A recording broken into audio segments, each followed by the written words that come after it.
Hello, everyone, and welcome to episode 7 of Name the Pod, where today I am joined by a very special guest. Please allow me to introduce my very dear and longtime friend, Alastair. He's a philosopher, a teacher, and he's also an amazing musician. We always have great conversations, and especially about music.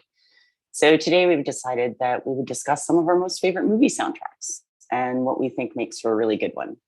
And we'll probably get into some other stuff too, but we'll see what happens. So welcome, Alastair. So happy you're joining my podcast today. Hello, it's nice to be here. So I'm excited this week, and I thought movie soundtracks would be fun to talk about because I'm really looking forward to Guardians of the Galaxy 3. I know you're not into superhero movies, but yay, I'm excited. But really, I'm aware a lot of people are. You're right. Yeah, exactly. And so part of the reason I'm super excited is because the Guardians movies famously have some pretty epic soundtracks. And apparently my husband has seen the track list for this movie, but I told him if he tells me, I'll divorce him because I don't like spoilers. But apparently I'm gonna lose my mind with the opening track. So I'm very excited to see what that is. I love movie soundtracks because the way they lend to a film, like the epic moment in Say Anything where John Cusack has the boombox over his head and he's playing the Peter Gabriel song, and it's like the kind of mixtape jukebox sort of soundtrack. I've always loved that because it's kind of like you get your own kind of mini music video moments, I guess. I mean, yeah, Baby Groot dancing to Mr. Blue Sky at the beginning of Guardians 2. Yeah, I mean it's really fun. I just love what music lends to a film. So obviously Guardians being some of my favorites. Do you have some favorites, or are you like me? I have like a big list, but I was thinking about this. Do you have like days? Yeah. I was thinking about this. I was thinking about how, like, when you talk about sort of almost jukebox style soundtracks, the first one I was aware of way back in the 90s was the Natural Born Killers soundtrack that Trent Reznor. Yeah. And I was a couple of years before I got into that kind of music, but when I did, and I bought the soundtrack, I thought, there's a lot of Nine Inch Nails on there, but there was some Leonard Cohen on there. Yeah. 7 on there as well. Maybe I'm mistaken about that, but that was the first time I was aware of that. And then also the Batman, as in the 90s, especially the third and the fourth Batman film. So the third one, I think, has Seal's Kiss from a Rose and U2's Hold Me, Feel Me, Kiss Me. Yes, that soundtrack was amazing. Famously, like, not a particularly great film, but it had the Smashing Pumpkins song, The End is the Beginning is the End. Right. It's a fantastic track, I thought. Yeah. Oh my God. Yeah. I didn't even, when I was putting together my list, I kind of forgot about that Batman, the one with the Seal and U2. Because Hold Me, Throw Me, Kiss Me, Kill Me is an amazing song. Yeah, one of the songs that got me into U2. I wasn't into U2, and then I heard that, and I thought, okay, I like this song. And then I think I heard Discotheque a couple of years later, and thought, all right, I'll give this band a try. I'd always thought they were a bit dull, but then I started listening to them and thought, actually, no, I quite like some of this stuff. But yeah, I was trying to think of other examples of that kind of soundtrack, where they put together lots of different songs, but already existing songs by artists. Oh, you know what? There was one on your point there about because Seal, he did Kiss from a Rose for that movie. U2 did Hold Me, Thrill Me for that movie. The Romeo and Juliet soundtrack. Oh, yeah. The movie with DiCaprio and Claire Danes. Was it Kate Winslet? It was Claire Danes. Yeah, Claire Danes. And on that movie soundtrack, you get Radiohead's Talk Show host, which was not on any other album by them. And there was the Exit Music on there as well. I think yes, they did put exit music.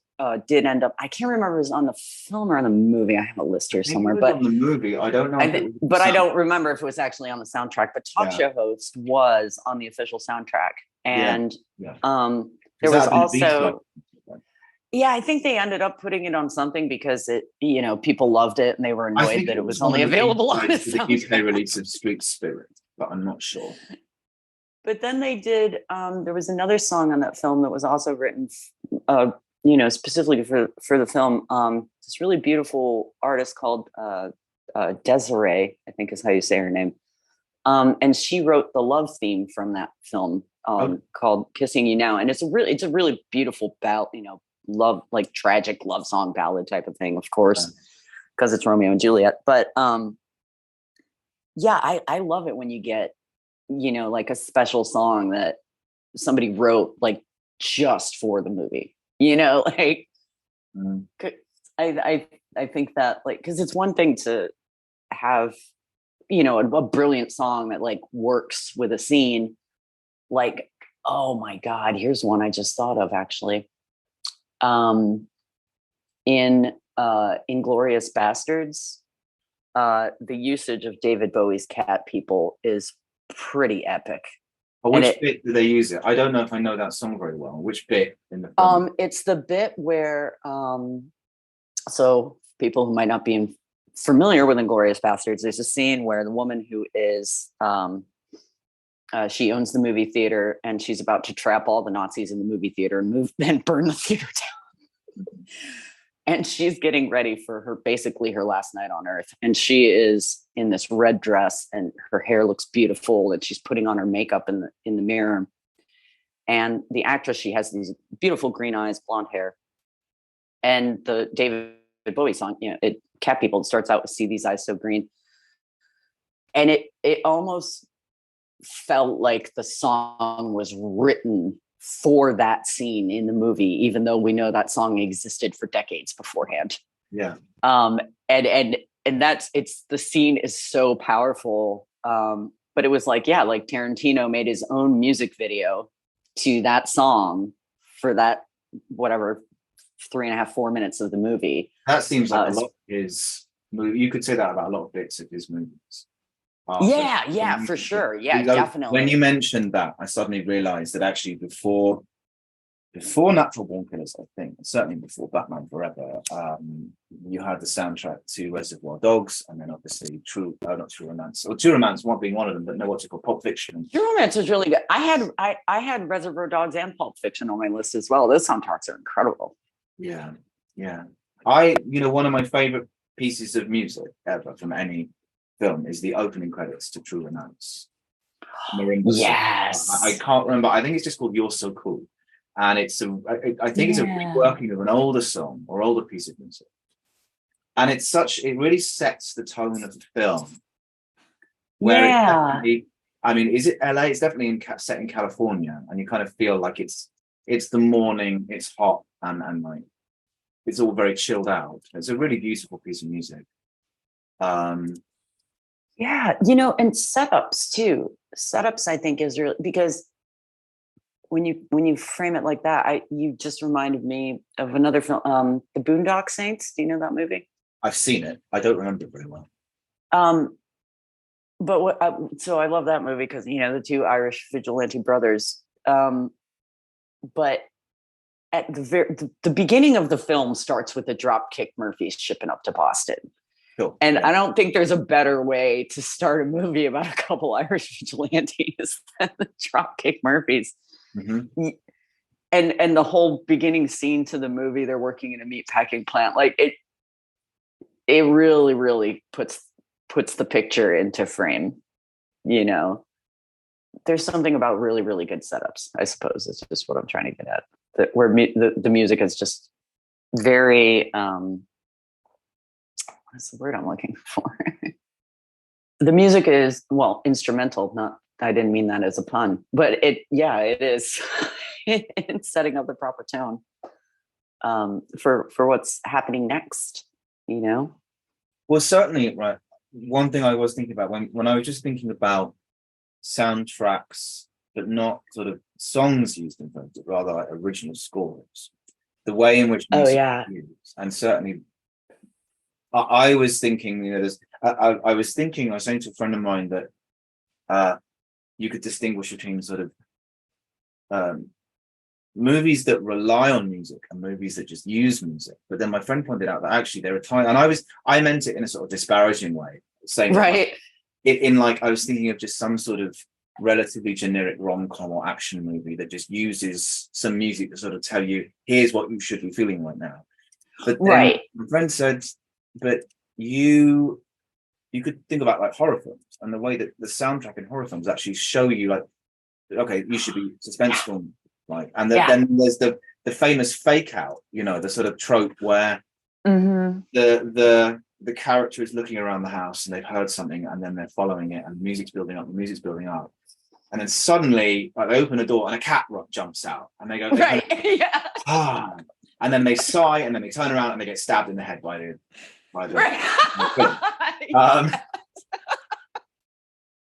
but what this all reminded me of, right, is, do you know the film 28 Days Later? I do, actually.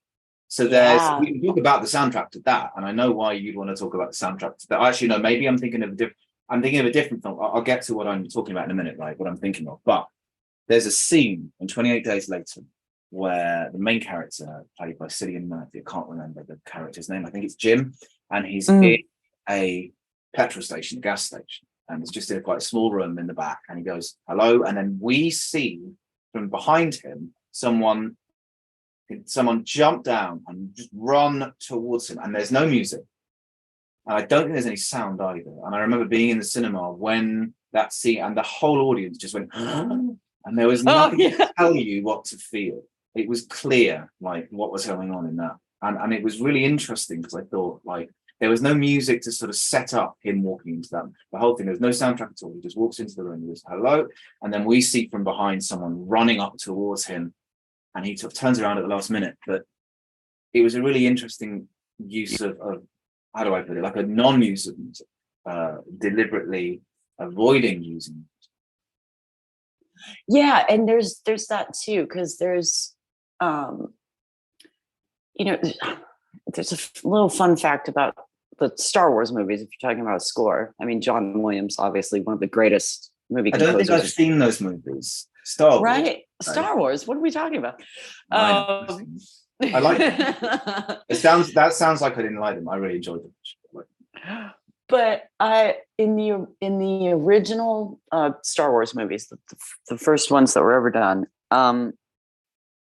there's some really fun fact about all of those movies. So we're talking about, if you put the runtime of the three original Star Wars movies all together, you're talking about almost 7 hours, right? And there's only like 5 minutes of no music in 7 hours. There is always some music in the background in a Star Wars film, whether it's like just a little bit here and there, or like, but yeah, it's really insane. Or maybe it's 15. I think it was, excuse me, correct myself. It was like 5 minutes per film. So it might be like 15 minutes total out of the 7 total hours that there's no music at all in the background, just sound effects or whatever.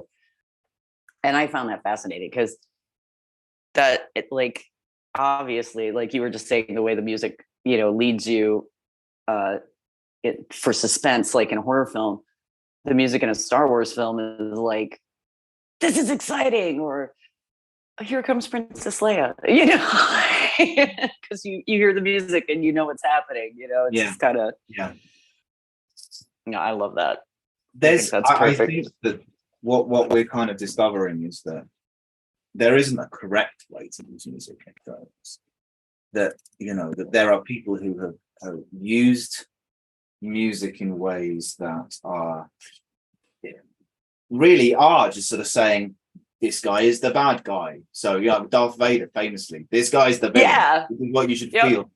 And yet at the same time, it doesn't take anything away from the film. And I mean, right. And then when thinking about this, so I remember just quickly going back to Natural Born Killers, I seem to remember Oliver Stone saying in an interview where he didn't want there to be at any point in the song in the film where there was no music in the background. Mm-hmm. There's constantly some kind of music in the background. I mean, I'm saying that it's been such a long time since I've seen the film, but I don't actually know this for certain. But like that, it's all kind of, to a certain extent, it's kind of satirizing MTV and the kind of MTV approach to something like if Killers became celebrity in a kind of MTV generation style. And so it could have a little bit like MTV at the time. There's just kind of constant music playing. Yes. Even where like you'll have one song, there's one bit where there's a Rage Against the Machine song playing, and then suddenly it cuts to a Nine Inch Nails track because the same scene, you know, it goes from action to tension. Yeah, and again, you're feeling like whether it's a classical score like John Williams or Danny Elfman or someone like that, or if it's just Trent Reznor doing his thing, which is awesome. He's now I'm a fan. Sort of genuine film composer, hasn't he? He kind of has, and you know, I love. I am a fan of his because I appreciate his production. I love his style because it's unmistakable. You know, I mean, when you hear his music, you know it's him, and it still manages to be unique. You know, like it's not like he's rehashing the same thing every time. It's just the way he uses instruments, the way he uses certain sound effects, the way he, you know, and you can just, you know, it's him, like it's his like little stamp. His sonic stamp. There you go. It's a sonic stamp. You can. I mean, I don't know whether he was one of the first people to do this. He probably wasn't, but certainly for me, it was one of the first times I had someone sort of bringing together like actual musical instruments and then just sounds, and then sounds of. And I know, you know, people would refer to that genre as industrial, but like you would actually hear the sounds of machines and factories and things like that in the back. I'm thinking about I was just trying to remember. There's a particular song of like an earlier Nine Inch Nails song that actually starts with a sort of factory kind of sound, but I can't remember what it is. But the one thing that did come to mind when we're talking about Trent Reznor is, interestingly, like his stuff is very produced. Like it's not. Yes. It's very produced. Like you can imagine, there's lots and lots of multi-tracking and things like that. Yet at the same time, absolutely, anything away from it. And you know, it's often the case when that can take something, you know, because it can make something sound sort of too unusual, like as though it's more like something that's been produced by a machine than by a person. Right. Like Trent Reznor and like people like Billy Corgan as well, like, did a really good job with kind of understanding how to do production in that way. And having a balance. Soundtracks. I mean, I suppose he probably uses those sorts of all the production. That was the big thing about Nine Inch Nails. You've got his songwriting, but you've also got his production skills, and now he's sort of using those production skills. What do you think about Johnny Greenwood as a film composer? Very interesting. Because what I like about Johnny Greenwood is that when it's his own music, it's like, oh yeah, it's like extrapolating his contribution to Radiohead, and you get to see it on its own, which I really enjoy because his personal style, of course, suits that band incredibly well. But I mean, obviously, you know, they've been together for decades, but his instrumental music. Oh, I'm trying to remember the name of that film now. Anyway, I was fascinated to listen to it, of course, because I am a fan. And I listened to the soundtrack before I saw the film because I was just interested in his music. And listening to it on its own was a little confusing. But then when you see it with the film, it makes perfect sense. So I wouldn't, if you're going to listen to a Johnny Greenwood soundtrack, you might want to see the movie that he actually wrote the music for, is my opinion. Because if you hear it on its own, it could seem a little disjointed perhaps in some way. But then when you see what he's done, painting the picture with the movie, yeah, it's pretty brilliant. I think he's very smart and he knows what he's doing. Do you think, it's kind of on that subject, but a more general point, do you think that you can actually listen to a movie soundtrack without seeing the films to get the same effect? That's an interesting talking about thought. like the songs from the film, like a sort of compilation album like we were talking about earlier. I mean, like a mixtape composed for a film. That's an interesting point, because if it were a movie where the soundtrack is a mixtape, and you hear the soundtrack to the film before you see the film, it's just like, wow, that's a really good mixtape. Oh, I wonder what that's about, or this song, or how did they use that? But I think you would still be able to, in some way, sort of have a guess as to especially if because not all movies release their soundtracks this way. Let me backstep just a little bit. When movie soundtracks are released, I really love it when they put it in the order that the songs appear in the film. But not all movie soundtracks do that necessarily. So if it is one of the ones where it's put in the order of the film, I think you would get still a general flow of the film, because the songs. This is a love song, or this is a dance song, or this is a sad song, or I think you could kind of get the vibe of the movie from that. I think if it's just if it's an amazing orchestral score or something really cool like what Johnny Greenwood did, and you listen to it without seeing the film, I think you'll get a vibe, but I don't necessarily know that you would know what was going on. Like when we were talking about Star Wars just a minute ago, like, okay, that's the bad guy music, or that's the good guy music. It's very obvious. But would you necessarily know what was going on if you just heard the asteroid field music? Probably not. It's a great piece of music, but I don't know if you might know that someone's being chased, but you're not going to know it's a space battle, right? Because there's the tension in the music, and there's, whatever. You can definitely tell that there's a pursuit of some kind happening, but are you going to know that it's a space battle if you didn't know it was a space? No, probably not. Right. So yeah, I think that's an interesting point, because the mixtape kind of soundtrack, like if you're a fan of The Big Lebowski, that soundtrack. And when I was working at the brewery in Asheville, on Sunday mornings, we would always listen to music in the kitchen before we got started for the day, because we were famously busy, especially during the summer. Yeah. And one morning, our sous chef, he just starts playing some songs, and he's like, "Hey, you guys cool if I play DJ today?" And we're like, "Sure," because we would take turns. Mm-hmm. And I hear one song, and then I hear the next song, and it's like "The Man in Me" by Bob Dylan is the first track, and then Captain Beefheart comes on, and then the Elvis Costello, and I looked at him and I go, "Are you just straight up playing the Big Lebowski soundtrack?" And he's like, "Yeah, I am."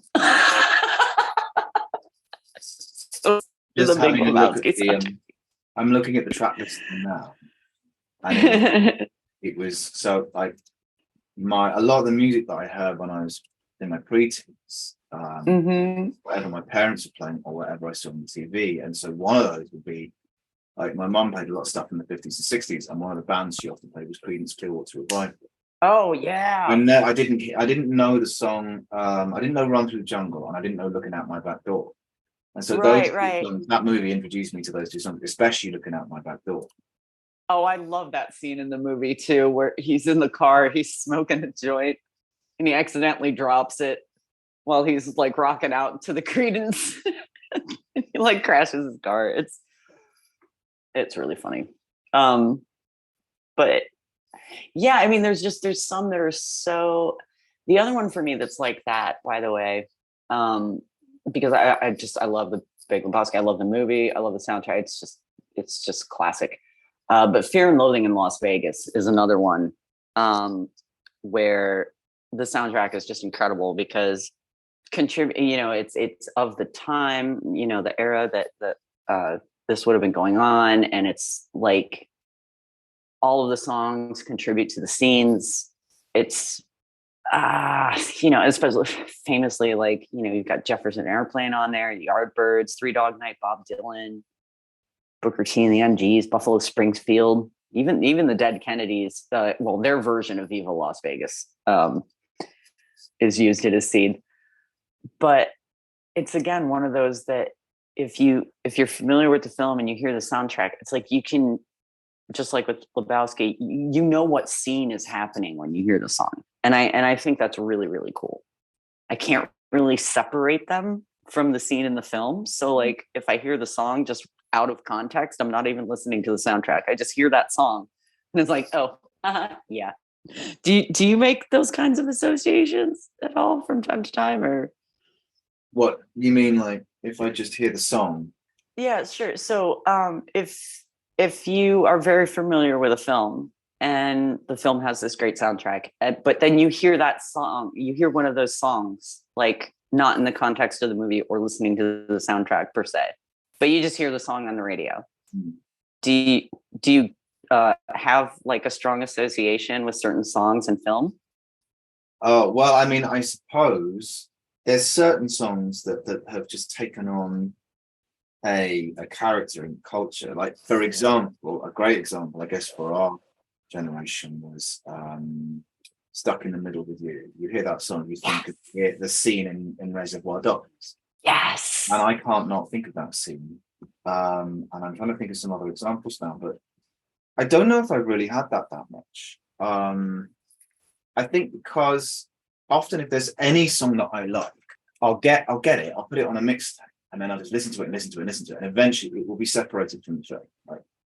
Right. So I'll, even with like pieces of music. So as far as movie soundtracks go, the movie itself is somewhat controversial. I liked it. I think a lot of people didn't.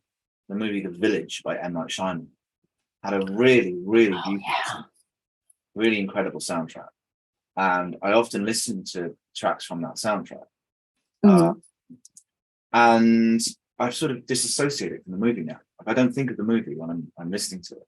So in fact, I guess almost the opposite happens, which is that if I like a piece of music, I want to listen to it all the time. And then eventually to the point where I lose any kind of association, or maybe I just form other associations.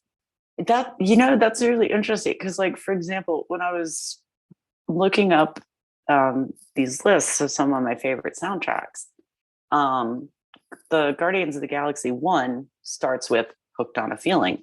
Obviously, that song has been used in many movies. And where was the overlap?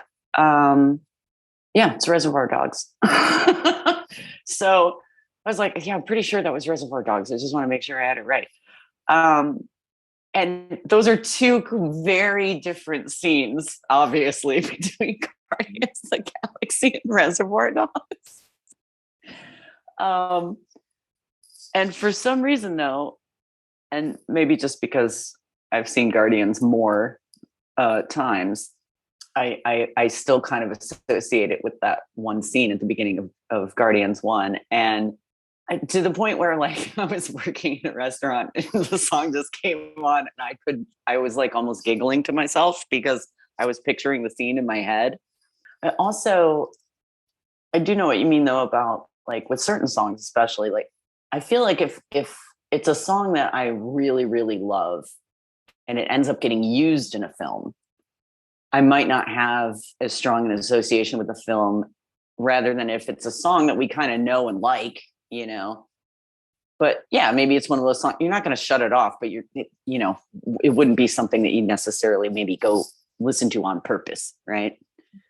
And so for songs like that, I feel like I get them more tied to the film versus, like, if it's a song like Exit Music, like when we were talking about the Romeo and Juliet movie earlier, I kind of forgot it. You were like, oh, Exit Music was on that too. I was like, oh yeah, you're right. That was used in the film. But I was already in love with that song before it was used in the movie. versus like talk show host is hard for me to separate from that film because it was the first time I heard that song. Right. Yeah. Yeah. If that makes any sense. Yeah, I know what you mean. I mean, I'm now trying to think of any songs that I think, like I said earlier, like there aren't an awful lot of songs that I would associate with the movie and that I didn't sort of go on to then just listen to it over and over and over again. I have to say, just very quickly, I'm not going to spoil anything for you. I did have a quick look at the Guardians of the Galaxy 3 soundtrack. Oh no. Am I going to flip my shit the way my husband says I'm going to? I am not going to say anything about it at all, but except that there was a song darling. Did you see any of the trailer? If you saw any of the early trailers for it? I have only seen, we watched one trailer a few months ago. And I was like, what was the that's song it? that was in the trailer? I don't recall. Actually, I don't think there was a song in that trailer. Actually, there was a trailer that they there released was some music, but I don't think I saw that one. And if I did, I shut it out of my brain. They slowed it down and they took the drums away, so you could only really just hear the vocal parts. And interesting. I might have. That if you hear this song, you will know the song. Right, and I'm not going to say who it's by. I'm not even going to give you any clues about the band or anything like that because I could give it away. But when you hear the song, when you do see the film, assuming it's in the film because it's on the soundtrack, you'll know the one. You know exactly which song I'm talking about. I just know that my husband saw the list and he was like he said to me, and I thought this was really cute. Because Guardians famously they do put their soundtracks in order. So he's like, when you hear the first song, please try not to lose your shit. Okay, yeah, I've seen. I'm gonna be excited. Yeah, he's got a good point. Okay, cool. I don't want to say anything. That just makes it more exciting for me because I can only guess as to what artist it would be that my husband would say you're going to lose your shit. Yeah. So I only have a couple guesses and I know I'm going to be happily proved wrong, I'm sure. Yeah. So I'm rather excited now, about it because I might not be able to keep a straight face. So don't guess. But I thought that was cute though. I did think it was cute because we're gonna try to go on. It's coming out in the theater on Thursday, actually, the day after this will be posted. So I actually quite like. Excited. I haven't seen the second one. I liked the first one. I thought it was a little bit different from sort of regular superhero films. It is. Serious. And I really struggle with ensemble cast films.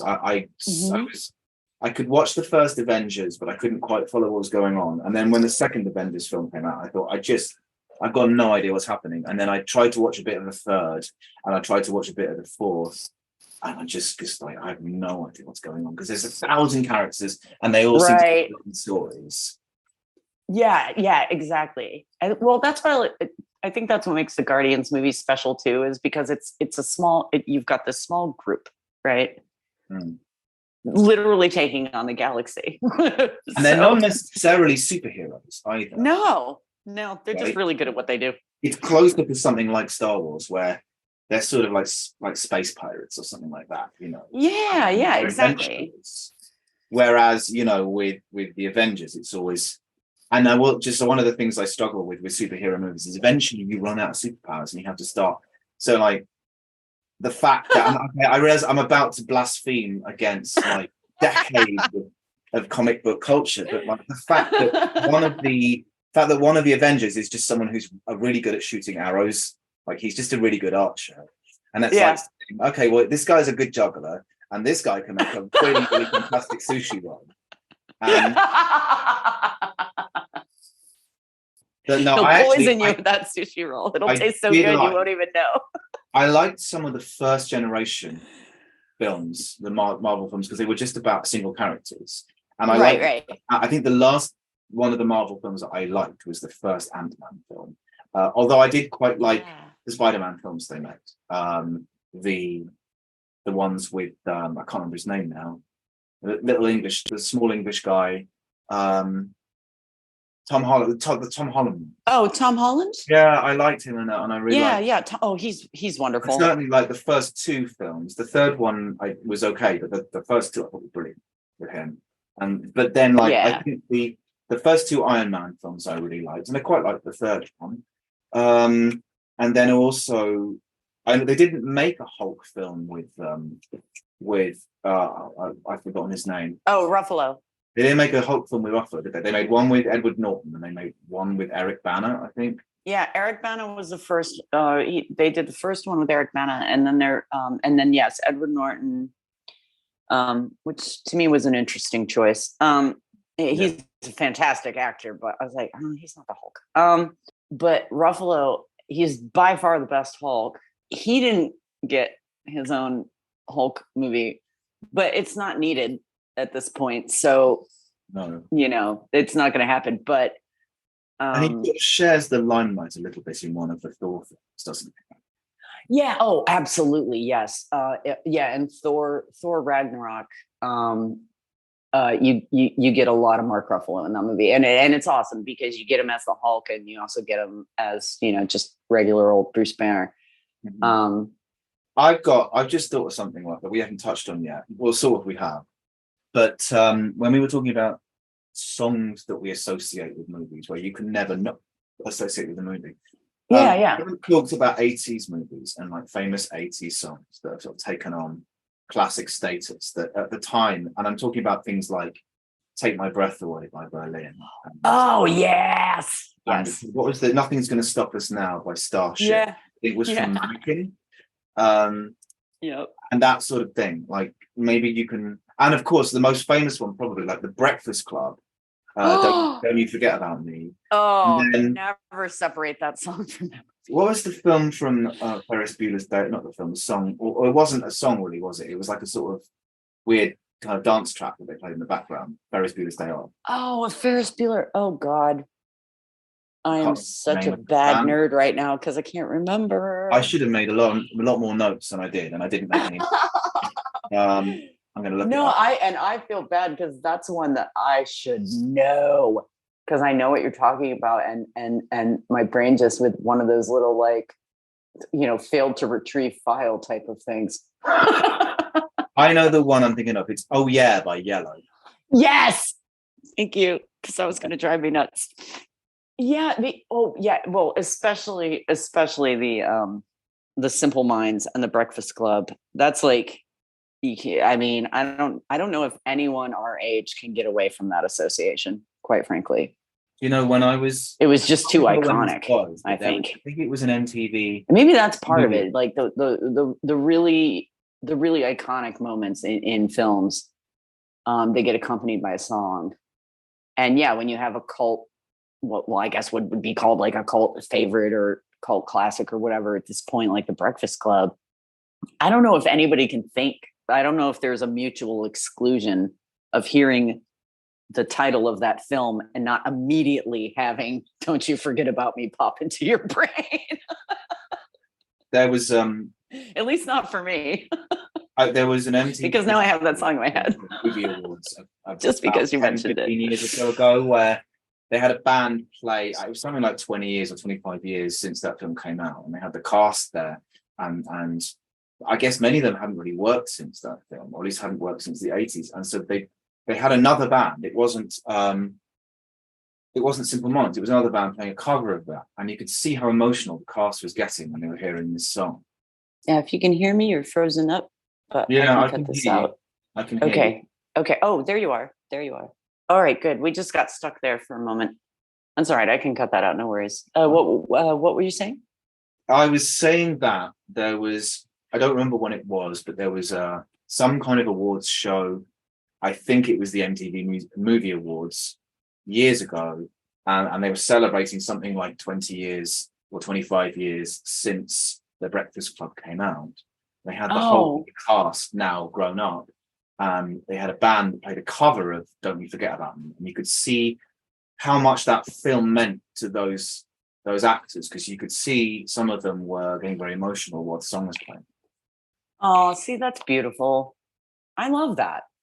And that's, and I think you and I agree, being musicians ourselves, that like the power of music, is very, very intense, and it evokes all sorts of emotions and connections. And, I feel like it's like our sense of smell, you know, certain scents will just transport you like back to your grandmother's house, or reminds you of being in your mother's kitchen, or granddad used to wear that cologne. There's a very strong association there.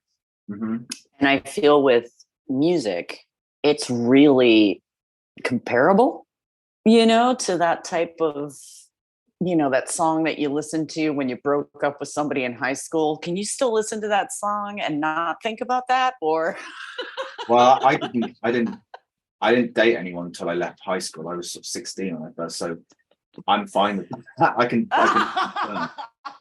but I mean, obviously I've got songs that remind me of certain times in my life. Sure, And also sort of times when there were people I would meet or who I knew who would get into this music before me. Like I have a memory of being about 12 or 13, I think, and some friends of mine got into Nirvana and Pearl Jam. Right. Oh yeah, that's about the right. It took me about another year before I kind of caught up. But then as soon as I got into it, my friend was sort of like, right, I'm going to lend you all. I was more into Pearl Jam than Nirvana, but she was sort of like, I'm going to lend you all the album. And then she and some of my friends, they clubbed together and they bought me Monster by R.E.M. For Christmas. Yes. And I remember I bought her Vitalogy by Pearl Jam. Oh, nice. And then I also had another friend. That was my friend Alison. And then I had my friend Natalie. She did me a mixtape. I asked her if she could do some. There was a couple of songs by R.E.M. I liked, and she said, "Well, I'll put the songs on the tape, but I'm going to put a bunch of other stuff I think you should hear." And so she put some stuff by Radiohead, and she put some stuff by Manic Street Preachers and Suede, and a bunch. Oh, nice. And it just overnight. This was 95, I think. It just expanded my music taste. I mean, that's really cool. I like that a lot. I guess you told me about how you had you worked at a music store. I had various friends into things, but then a lot of the reason I got into music was a combination of MTV and just listening to the radio and late night BBC. BBC Radio 1 would have lots of alternative stuff, really weird stuff, that kind of thing. Because obviously back then, the era we're talking about, I didn't have access to BBC One, but I did, after we got the internets and stuff, it was like the internets, right? I know, right? Well, that's still a funny thing to me because we grew up without it, right? So we didn't have it until we were almost 20 years old. So I think, prior to that, we only maybe had some email, but being able to Google stuff, wasn't a thing. So if you disagreed about when an album was released, you had to settle it by a fist fight. Yeah, precisely. Because you couldn't just look it up and find out. No, you had to go to the record store and see the poster on the wall to know when the album was coming out. And also for just listening to music, to listening to different types of radio. Yeah, when I was able to listen to BBC Radio, I was like, oh, wow, this is cool. Because I famously love a bunch of British music, and it was awesome to get to hear like kind of these British indie bands and stuff that I otherwise wouldn't have known about, even working at a record store.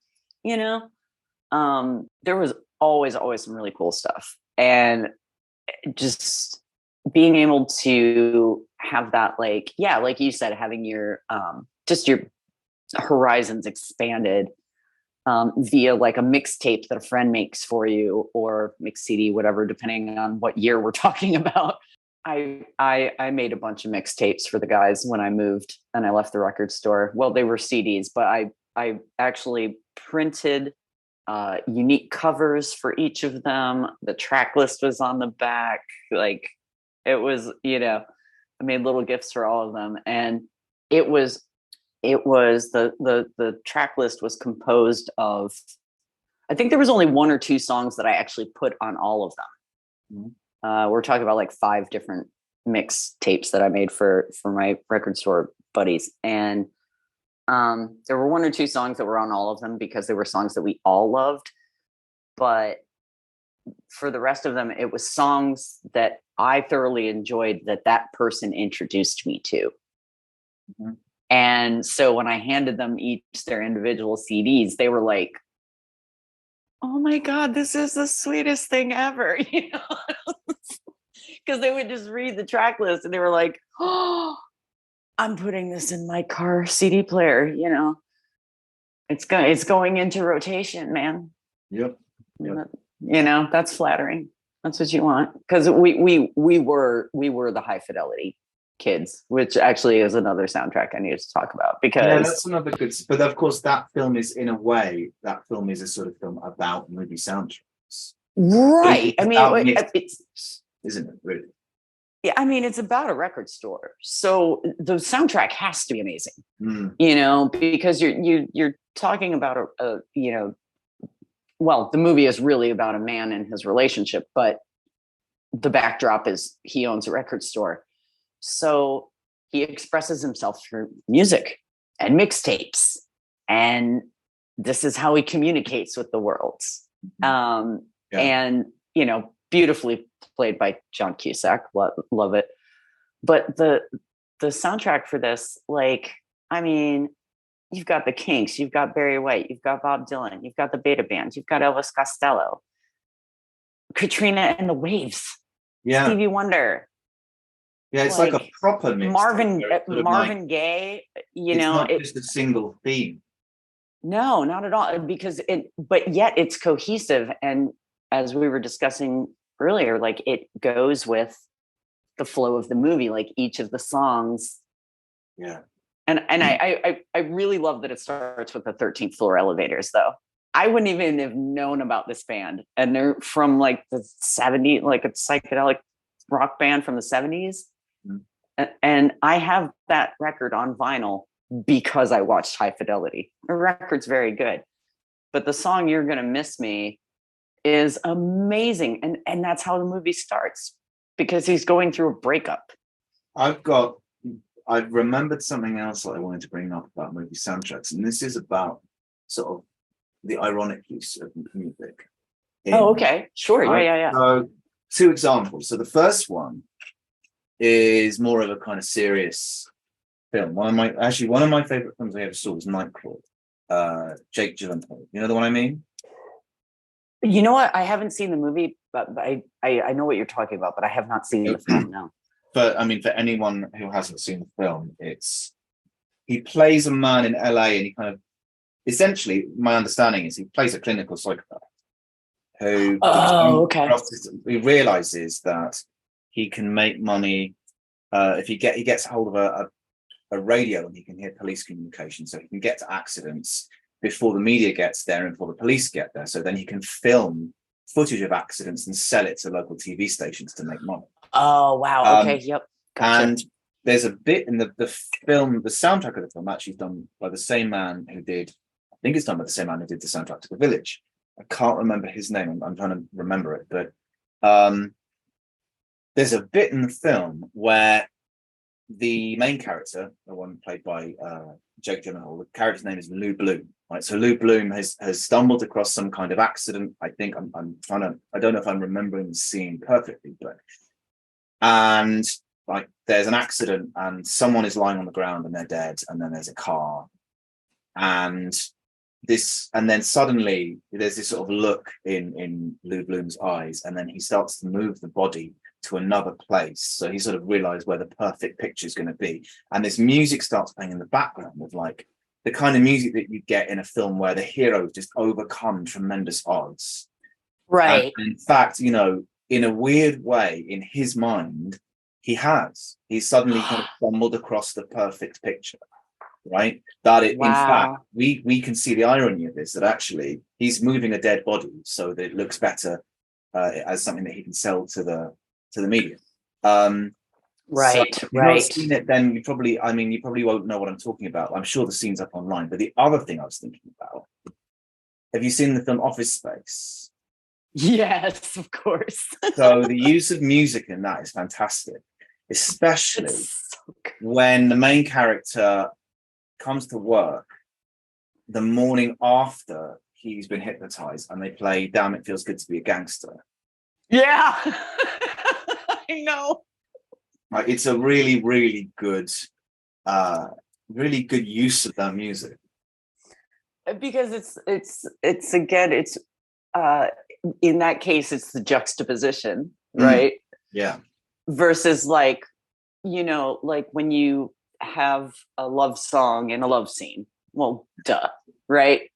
But this man's he's like traumatized. He's been hypnotized. And he comes into work. Damn, it feels good to be a gangster. Like, Right. And nothing's bothering him. Nothing's yeah, facing nothing's him. bothering him at all. So he just comes in and like instead of having to touch the handle on the door that gives him a static electric shock, he just gets a drill and just removes the handle. Yep. Yeah. Exactly. Yeah. Because it never occurred to him beforehand to like essentially solve his own problems. Right. And then there's also, I think it's at the beginning when they kind of show footage of them all coming to work. And one of the three characters is this sort of quite scrawny white guy. And he's playing like really hardcore gangster rap. Yeah. But then he sees this sort of kind of old, quite friendly looking black man coming towards him, and like he rolls up the window. Right. And like the way they use that music sort of he's sort of playing the part of someone who's really tough, but actually he's not in the least bit tough at all. No, not at all. Yeah, exactly. Yeah. Exactly. Yeah. And I love that stuff too. Cause like, I mean, actually, some of that is reminding me of Wayne's World. When they Oh yeah. Actually, that's a good example of a film with a good soundtrack. Oh, it's such a great song. I had it on tape, dude, tape in a Walkman. That might be a song that no one will ever be able to disassociate with that scene. Precisely, because how can you hear Bohemian Rhapsody and not think of those guys in that car? And I'm sure I read somewhere like when they said like someone looked at the screenplay like, hang on a minute, is there going to be a scene where they sing the whole? Well, they like what's the word? They lip sync to the whole of Bohemian Rhapsody. Like, yeah, right. Do, and it's going to go on to be one of the most famous scenes in comedy movie history. Oh, and it's so well because as you may recall, when they're singing the song in the car, and they're all singing along. Yep. And it's some of it's a little off pitch, which makes it even better.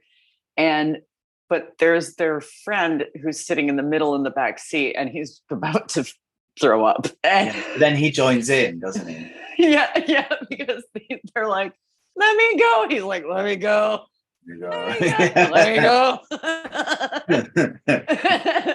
And then they finally they get to the Beelzebub, and everybody's singing along. It's the funniest thing, and probably one of the more epic movie scenes for comedy anyway of that era. Like it gave that song a second renaissance, because in England, obviously, when Freddie Mercury died, that song was re-released and made it to number one. And then, of course, Wayne's World was the following year, 92. And then that kind of brought the song back again. And I've said to friends about this, that I didn't appreciate just how good that song is until I started writing songs. And then when I started writing songs, I thought writing something like this, and actually, not just because, of course, there are songs like there's Paranoid Android, there's Granddaddy's song, He's Simple, He's Dumb, He's the Pilot, which is one of my favorite songs, and they all do the same kind of thing.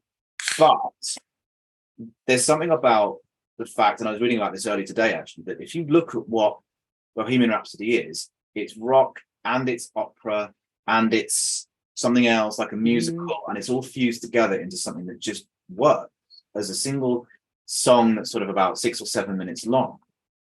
And it's one of those things where you'd always assume no pop song's going to be longer than like 4.5 minutes at the very longest. Of course, yeah, of course. And it's going to have a very clear structure. And even when you listen to stuff like Nirvana, like there's quite a clear structure in most of Nirvana's songs.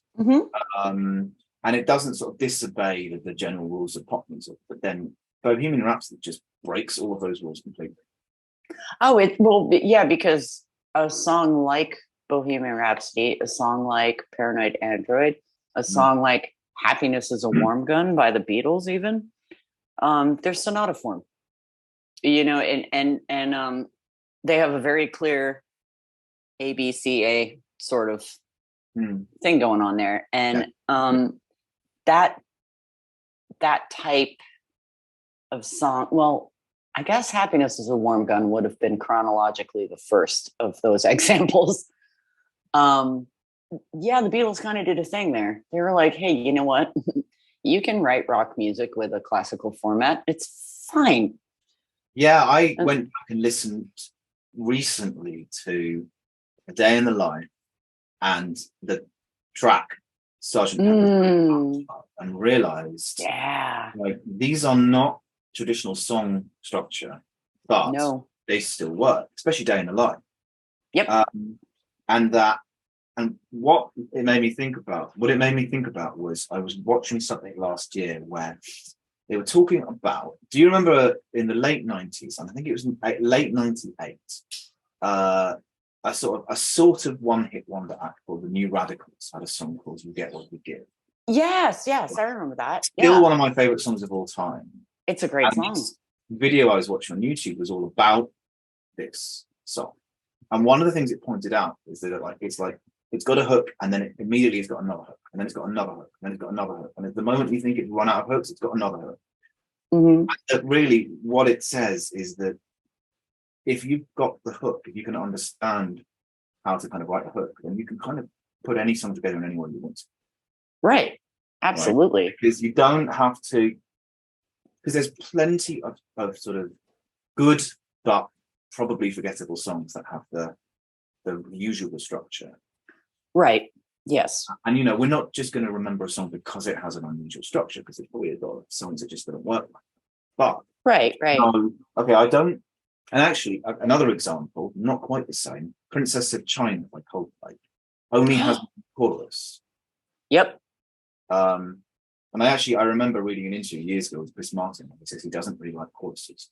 He prefers to write refrains, and sometimes he doesn't even want to write something like that at all. And I go back and listen to their songs from their sort of mid to later period and think, actually, there's not a lot of choruses in Coldplay songs. No, there isn't. And, to be fair, if you look at Bob Dylan, for example, that is also a different style of songwriting where there are plenty of Bob Dylan songs where there's no real chorus. There may be a refrain or a bridge. Yeah. Just a repeated line at the end of each verse. Yeah, something like that. But precisely. But like a refrain. Like his song about ants. Right. Exactly. And the ants are my friends. They're blowing in the wind. Yeah. And yes, the ants are my friends.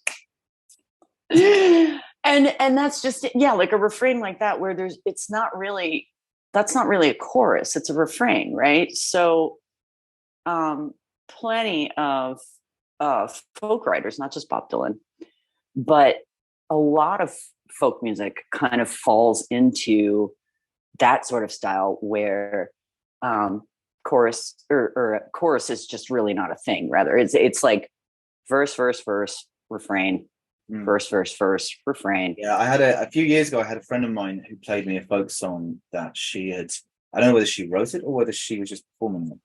And it was just as a story, set to music. There wasn't a chorus. But I mean, it was clearly, it was still sort of the same melody repeated, and so you could follow it. Oh, speaking of songs in that form, and one that is on an amazing soundtrack, Maria McKee's "If Love Is a Red Dress," which was on the Pulp Fiction soundtrack.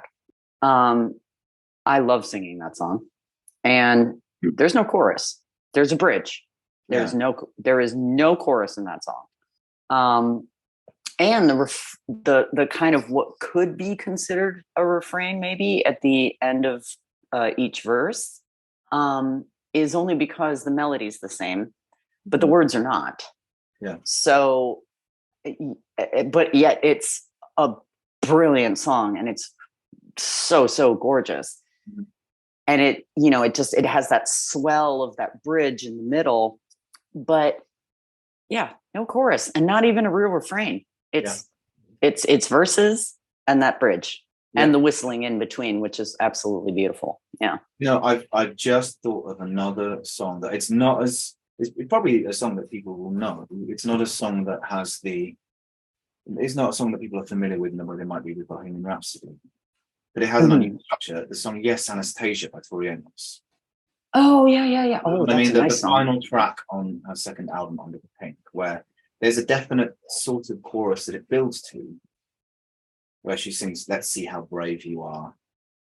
Let's see how fast you've been running," and so on. But it builds up to that, and there's little other bits that she'll introduce like a little part on the piano, which then a little later on will be something she sings. Mm-hmm.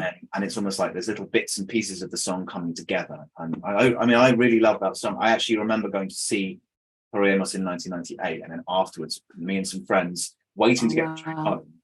And we went into this pizza place, and then we were chatting to some people who had been to see Tori Amos the night before.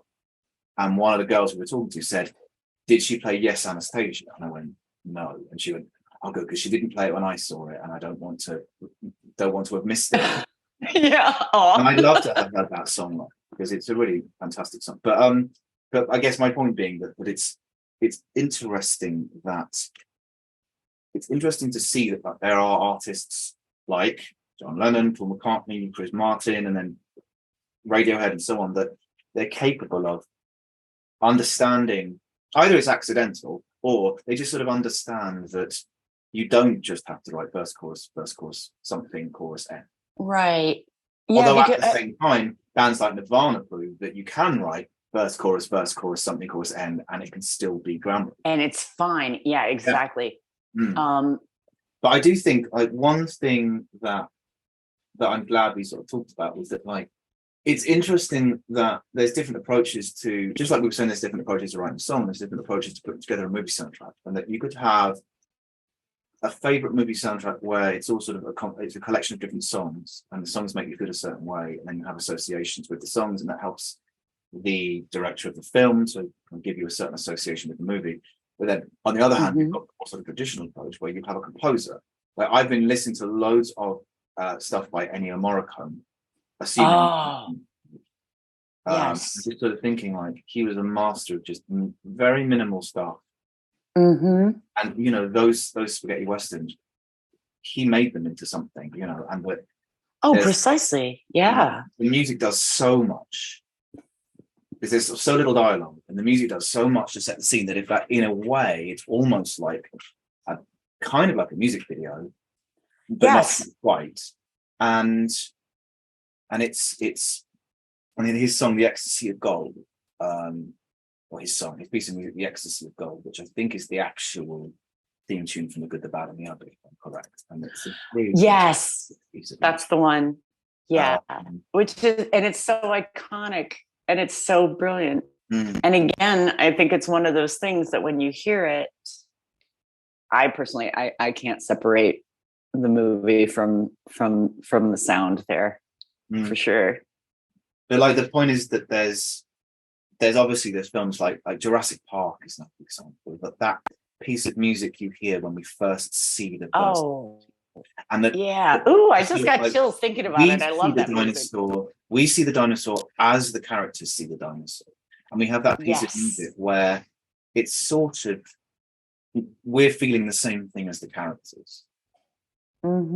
It's not telling you how to feel, but rather it's sort of I don't know what the right word would be, but it's sort of like it knows how you feel, because at that point in film history, no one had ever seen a dinosaur recreated like that.